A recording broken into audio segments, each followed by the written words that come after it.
رسول اللہ صلی اللہ علیہ وسلم کی جو گفتگو ہے اس کو موتیوں کے ساتھ تشبیہ دی کہ رسول اللہ صلی اللہ علیہ وسلم جب گفتگو فرماتے تو ایسا لگتا موتی جھل رہے ہیں، اور آپ کی گفتگو کو انہوں نے موتیوں کے ہار سے تشبیہ دی ہے۔ تو یہ رسول اللہ صلی اللہ علیہ وسلم کے وہ انداز گفتگو وہ نرم گفتگو ہے، اور یہاں تک کہ اگر کوئی آپ کے ساتھ کوئی برائی بھی کرتا تو رسول اللہ صلی اللہ علیہ وسلم اس وقت بھی نرمی کی تلقین کرتے۔ محترم ناظرین، یہ یہود کی عادت رہی ہے کہ انہوں نے انبیاء علیہ السلام کی شان میں گستاخی کی ہے، اور وہ انبیاء کی مجلسوں میں زمانی جملے بولا کرتے تھے، زمانی الفاظ استعمال کرتے تھے۔ سیدنا موسیٰ علیہ السلام کے ساتھ بھی ان کا یہی معاملہ رہا، اور اسی طرح ایک دفعہ ایک یہودی رسول اللہ صلی اللہ علیہ وسلم کی خدمت میں آتا ہے تو وہ بدبخت السلام علیکم کی جگہ السلام علیکم کہتا ہے، جس کا لفظی معنی ہے کہ تم پر موت آئے۔ تو یہ رسول اللہ صلی اللہ علیہ وسلم کی شان میں گستاخی تھی۔ سیدہ عائشہ صدیقہ رضی اللہ تعالیٰ عنہ جب انہوں نے یہ الفاظ اپنے حجرے میں سنے تو وہیں سے کہا بل علیکم السلام واللعنہ، تم پر موت آئے اور تم پر لعنت ہو۔ تو فوراً رسول اللہ صلی اللہ علیہ وسلم نے کہا عائشہ کیا ہوا؟ تو سیدہ عائشہ نے فرمایا اللہ کے رسول آپ نے نہیں سنا کہ وہ آپ کی شان میں گستاخی کر رہا ہے؟ تو رسول اللہ صلی اللہ علیہ وسلم فرمایا کوئی میں نے تو اس کو علیہ کہہ دیا تھا کہ تم پر بھی ہو۔ اور فرمایا کہ ان اللہ یحب الرفق، اللہ تبارک و تعالیٰ نرمی کو پسند کرتے ہیں۔ یعنی ایسی حالت میں بھی جب اس یہودی کی طرف سے بدتمیزی اور گستاخی ہو رہی ہے تو رسول اللہ صلی اللہ علیہ وسلم سیدہ عائشہ کو وہ نرمی کی تلقین کر رہے ہیں۔ رسول اللہ صلی اللہ علیہ وسلم نے فرمایا اللہ تبارک و تعالیٰ رفیق یعنی نرمی کرنے والے ہیں، یحب الرفق نرمی کو پسند کرتے ہیں، اور فرمایا کہ اللہ تعالیٰ جو کچھ نرمی پر عطا کرتے ہیں وہ ترش لہجے اور سختی پر نہیں کرتے۔ ان اللہ تبارک و تعالیٰ کی طرف سے جو عنایات ہیں وہ نرمی پر بہت زیادہ ہیں۔ محترم سامعین، ہماری جو معاشرتی اور سماجی تعلقات میں بگاڑ کی ایک وجہ یہ ہے کہ ہماری گفتگو سخت ہوتی ہے، الفاظ کا چناؤ جو ہے وہ اچھا نہیں ہوتا، جس کی وجہ سے تعلقات میں بگاڑ آتا ہے۔ اور پشتوں میں ایک کہاوت بھی ہے کہ جب یا کلاد یا بلادا، کہ اگر جو زبان ہے اس سے اچھی گفتگو ہو تو اس کی مثال اس شخص کی طرح جو ایک قلعے میں ہے، جو لوگوں کی شرور سے محفوظ ہو جائے گا، لیکن اگر اس کی گفتگو اچھی نہیں ہے تو وہ بلا اور مصیبتوں میں گھر جائے گا۔ اور رسول اللہ صلی اللہ علیہ وسلم ایک دفعہ وہ صحابہ کی مجلس میں آئے ہیں تو صحابہ سے آپ نے فرمایا کہ ان فی الجنت غرفتن، کہ جنت میں ایک بالا خانہ ہے، یرا ظاہرها من باطنها و باطنها من ظاہرها، کہ وہ شیش محل ہے، اندر سے باہر نظر آتا ہے، باہر سے اندر نظر آتا ہے۔ تو صحابہ تو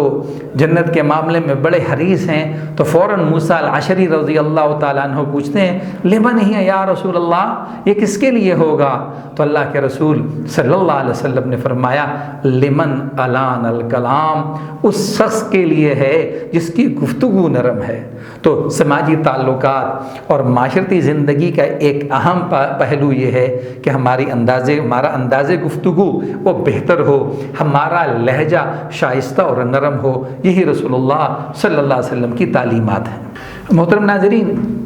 یہ ایک اچھے مسلمان کا شیوہ ہے کہ وہ ہر کسی کے ساتھ وہ نرم و شائستہ گفتگو کرے، لیکن ہمارے اچھے اخلاق کے سب سے زیادہ مستحق ہمارے گھر والے ہیں، اور گھر والوں میں پھر ہمارے والدین ہیں۔ انسانی وجود اس کے دو سبب ہیں، ایک اصلی سبب وہ اللہ تبارک و تعالیٰ کا حکم ہے، اور دوسرا ظاہری سبب وہ بچے کے والدین ہیں۔ یہی وجہ ہے کہ قرآن و حدیث میں جہاں اللہ تبارک و تعالیٰ اپنا ذکر فرماتے ہیں تو ساتھ میں والدین کا ذکر فرماتے ہیں۔ سورہ لقمان میں حق تعالیٰ شانو کا ارشاد ہے انشکر لی ولوالدیک، میرا شکر ادا کرو اور اپنے والدین کا ادا کرو۔ سورہ بنی اسرائیل میں حق تعالیٰ شانو فرماتے ہیں وَقَضَىٰ رَبُّكَ أَلَّا تَعْبُدُوا إِلَّا إِيَّاهُ وَبِالْوَالِدَيْنِ إِحْسَانًا، اللہ تبارک و تعالیٰ تمہارا رب تمہیں حکم دیتا ہے کہ اس کے ساتھ کسی کو شریک مت ٹھہراؤ، اور پھر ساتھ میں فرمایا وَبِالْوَالِدَيْنِ إِحْسَانًا، اور والدین کے ساتھ احسان کرو۔ اللہ تبارک و تعالیٰ اپنی بات تو ایک جملے میں فرماتے ہیں، لیکن والدین کی بات کو مزید بڑھاتے ہوئے فرماتے ہیں اما یبلغن عندک الکبر احدہما او کلاہما، اگر وہ دونوں یا دونوں میں سے ایک بڑھاپے کو پہنچ جائیں، اس وقت 5 کام کرنے والے ہوتے ہیں جو اللہ تبارک و تعالیٰ نے اس آیت میں بتائے ہیں۔ پہلی بات کیا؟ فلا تقل لہما اف، ان کو اف تک مت کہو۔ مفسرین فرماتے ہیں اگر اس سے کوئی ہلکا لفظ ہوتا تو اللہ تبارک و تعالیٰ وہ بھی ذکر کر دیتے ہیں۔ فلا تقل لہما اف ولا تنہرہما، ان کو مت جھڑکو۔ ان کی جو عمر ہے اس کا تقاضا یہ ہے، اور جو بیماریوں نے ان کو گھیرا ہوا ہے اس کا تقاضا یہ ہے کہ ان کی طبیعت میں ایک چڑچڑاپن آ جائے گا۔ آج کل ہر دوسرا شخص وہ بی پی کا اور ڈائبیٹکس کا مریض ہے، اور بہت سارے مسائل ہوتے ہیں بڑھاپے میں، تو ان کی طبیعت میں قدرتی طور پر ایک چڑچڑاپن آ جائے گا۔ تو تمہارے لیے کیا حکم ہے؟ فلا تنہرہما، ان کو مت جھڑکو، وقل لہما قولا کریما، اور آپ نے ان کے ساتھ بات کرنی ہے تو ادب کے ساتھ کرنی ہے۔ ہم اپنے معاشرتی زندگی میں دیکھتے ہیں کہ بچے اپنے والدین کی ضروریات تو پورا کرتے ہیں، لیکن وہ ادب اور احترام اس کو ملحوظ خاطر نہیں رکھتے جو ہونا چاہیے۔ امام زین العابدین وہ اس وقت مجھے یاد آ رہے ہیں، سیدنا حسین کے وہ بیٹے ہیں جو کہ کربلا میں زندہ بچ گئے تھے، وہ اپنی والدہ کے ساتھ کھانا نہیں کھاتے تھے۔ کسی نے کہا حضرت کیا معاملہ ہے؟ کہتے ہیں ہو سکتا ہے میں ان کے ساتھ کھانے میں شریک ہوں اور کسی چیز کی طرف ان کا دل چاہے اور وہ میں اٹھا کے کھا لوں اور کہیں وہ دل میں ناراض نہ ہوں۔ تو یہ ادب اور احترام اس کو ملحوظ خاطر رکھنا ہے۔ اور پھر فرماتے ہیں حق تعالیٰ شانو واخفض لہما جناح الذل من الرحمہ، اور تم محبت کے ساتھ انکساری کے ساتھ ان کے ساتھ پیش آؤ، ہر وقت ان کی خدمت کے لیے تیار رہو۔ اور 5ویں چیز ان کو دعاؤں میں بھی یاد رکھنا ہے اور کہنا ہے رب ارحمہما کما ربیانی صغیرا، یا اللہ ان پر رحم کریں جس طرح انہوں نے ہم پر بچپن میں رحم کیا تھا، ہماری پرورش کی تھی۔ اور احادیث میں بھی رسول اللہ صلی اللہ علیہ وسلم تعالیٰ شانہ کے ساتھ والدین کے حسن سلوک کا ذکر فرماتے ہیں، اور ان کی توہین اور ان کے ساتھ گستاخی کو، بے ادبی کو بڑا گناہ قرار دیتے ہیں۔ رسول اللہ صلی اللہ علیہ وسلم نے فرمایا الا انبئکم باکبر الکبائر، کیا تمہیں بڑے بڑے گناہ نہ بتاؤں؟ فرمایا الاشراک باللہ وعقوق الوالدین، اللہ کے ساتھ شریک ٹھہرانا اور والدین کی نافرمانی کرنا۔ رسول اللہ صلی اللہ علیہ وسلم کے والدین، آپ کے والد صاحب آپ کی پیدائش سے پہلے وفات پا چکے ہیں، آپ کی والدہ جب آپ کی عمر مبارک 6 برس ہے تو وہ وفات پا چکی ہیں، لیکن 2 رضائی والدہ کا ذکر آتا ہے، ایک سیدہ سویبہ کا جو کہ ابو لہب کی لونڈی ہے ان کا ذکر آتا ہے، اور ایک بی بی سعدیہ حلیمہ کا ذکر آتا ہے۔ روایت میں آتا ہے کہ سیدہ سویبہ نے تقریباً 8 دن رسول اللہ صلی اللہ علیہ وسلم کو دودھ پلایا ہے، لیکن رسول اللہ صلی اللہ علیہ وسلم نے ان کی زندگی بھر ان کے ساتھ اپنے سماجی تعلق کو قائم رکھا اور ان کی وہ خیریت دریافت کرتے تھے، یہاں تک کہ جب رسول اللہ صلی اللہ علیہ وسلم نے مکہ سے مدینہ ہجرت کر لی، اس کے باوجود وہاں مدینہ سے ان کے لیے تحائف اور اناج وغیرہ بھجواتے تھے، اور مکی دور میں سیدہ خدیجہ الکبریٰ رضی اللہ تعالی عنہا وہ بھی ان کا بہت خیال رکھتی تھیں، ان کو تحائف دیتی تھیں۔ تو محترم ناظرین، 8 دن دودھ پلایا ہے اور رسول اللہ صلی اللہ علیہ وسلم نے زندگی بھر ان کا خیال رکھا۔ ہجرت کے 7ویں سال جب غزوہ خیبر ہوا ہے، اس موقع پر رسول اللہ صلی اللہ علیہ وسلم کو اطلاع دی گئی کہ سیدہ سویبہ وفات پا چکی ہیں، تو آپ نے افسوس کا اظہار کیا۔ خیبر کے موقع پر رسول اللہ صلی اللہ علیہ وسلم کی عمر مبارک 60 برس تھی، تو 8 دن کی جس عورت نے آپ کو دودھ پلایا ہے، 60 برس آپ نے اس کا خیال رکھا ہے۔ اور جب اگلے سال خیبر کے 8 ہجری کو فتح مکہ ہوتا ہے، آپ مکہ تشریف لاتے ہیں، تو باوجود اس کے کہ آپ کو علم تھا کہ وہ وفات پا چکی ہیں اور ان کے بیٹے مسروع سے بھی آپ کا تعلق تھا، وہ بھی وفات پا چکے ہیں، پھر بھی رسول اللہ صلی اللہ علیہ وسلم پوچھتے ہیں کہ بھئی سیدہ سویبہ کا بتاؤ، ان کے بیٹے کا بتاؤ، تو پھر آپ کو بتایا جاتا ہے کہ بھئی وہ تو وفات پا چکی ہیں۔ یہ وہ سماجی تعلق اور یہ وہ اخلاق ہے۔ اسی طرح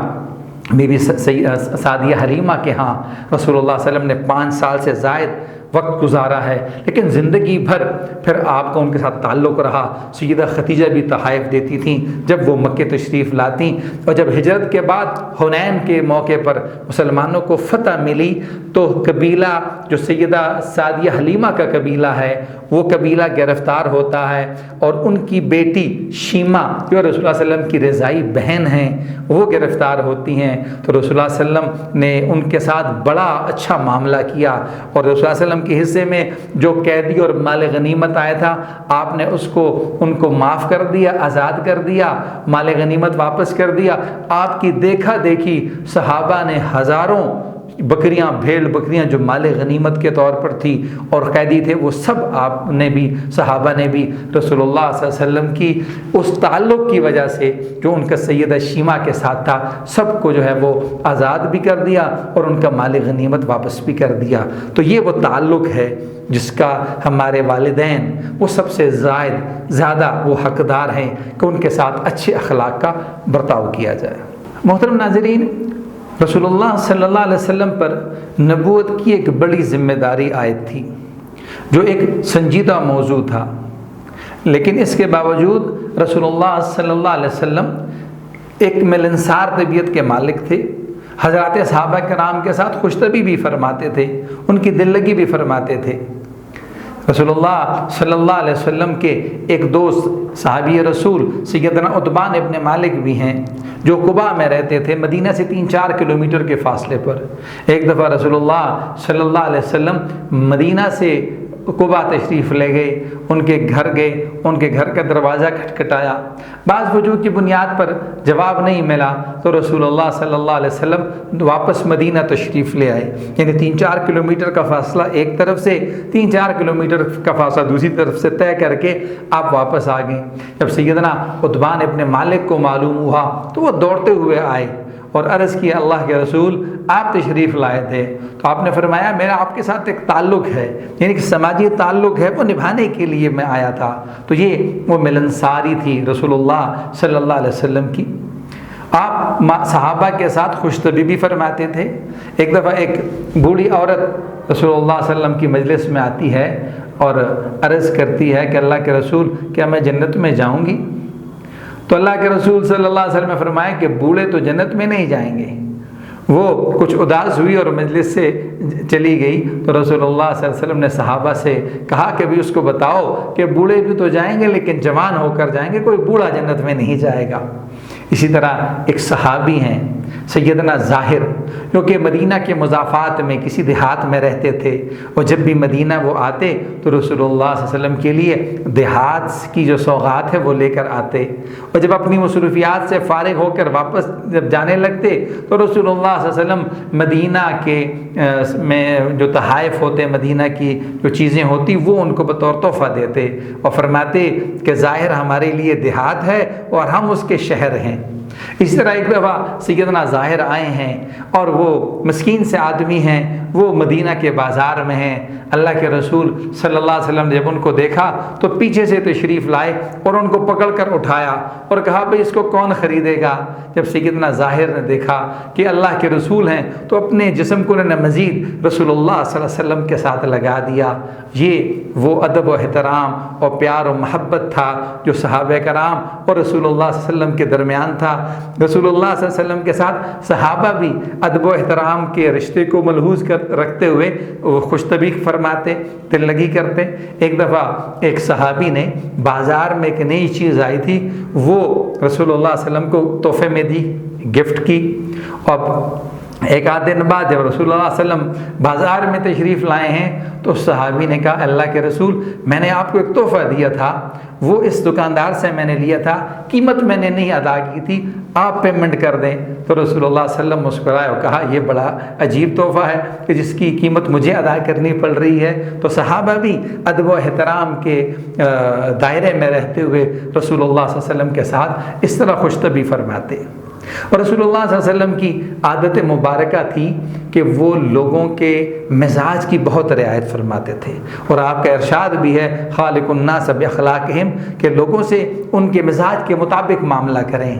آپ ازواج مطہرات کی مزاج کی بھی رعایت کرتے۔ ایک دفعہ رمضان میں جب آپ نے اعتکاف کے لیے اپنا خیمہ لگایا تو سیدہ عائشہ نے بھی عرض کیا اللہ کے رسول مجھے بھی اجازت دیں میں اعتکاف میں بیٹھ جاؤں۔ تو سیدہ عائشہ کا حجرہ وہ مسجد نبی کے ساتھ لگا ہوا ہے،